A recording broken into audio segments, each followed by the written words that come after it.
माँ दुर्गा का पंचम रूप स्कंद माता के रूप में जाना जाता है। भगवान स्कंद कुमार यानी कार्तिकेय की माता होने के कारण दुर्गा जी के इस पांचवें स्वरूप को स्कंद माता नाम प्राप्त हुआ है। भगवान स्कंद जी बाल रूप में माता की गोद में बैठे होते हैं।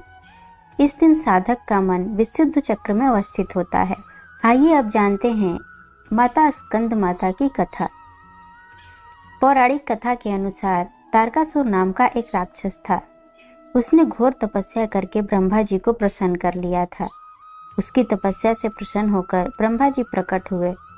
राक्षस तारकासुर ने ब्रह्मा जी से अमर होने का वरदान मांगा, जिस पर ब्रह्मा जी ने उसे कहा कि ऐसा संभव नहीं है, क्योंकि जन्म लेने वाले हर प्राणी का अंत निश्चित है। ये सुनकर तारकासुर निराश हो गया, लेकिन उसने बड़ी ही चालाकी से पुनः वरदान मांगा कि उसकी मृत्यु सिर्फ भगवान शिव के पुत्र के हाथों ही हो। ऐसा वरदान मांगने के पीछे उसकी ये सोच थी कि उसे लगता था कि भगवान शिव तो कभी विवाह करेंगे नहीं, तो उनका पुत्र भी नहीं होगा। इस तरह से वो हमेशा के लिए अमर हो जाएगा। ब्रह्मा जी ने उसे ये वरदान दे दिया। वरदान पाते ही उसने लोगों के ऊपर भीषण हिंसा और अत्याचार करना शुरू कर दिया।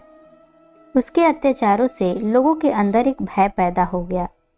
फिर सभी पीड़ित भगवान शिव के पास गए और भगवान से तारकासुर के अत्याचारों से मुक्ति दिलाने की प्रार्थना की।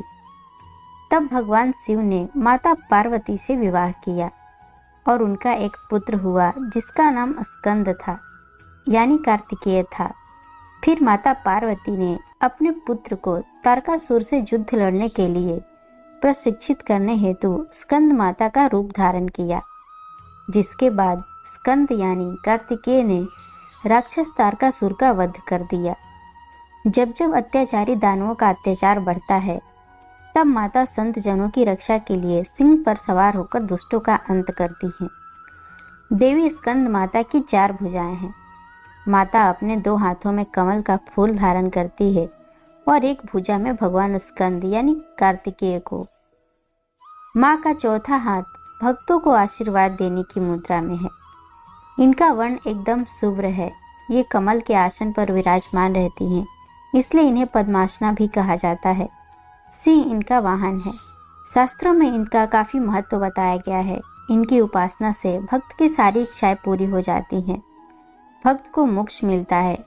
सूर्यमंडल की अधिष्ठात्री देवी होने के कारण इनका उपासक अलौकिक तेज और कांति में हो जाता है। मन को एकाग्र रखकर और पवित्र रखकर इस देवी की आराधना करने वाले साधक या भक्त को भवसागर पार करने में कठिनाई नहीं आती है।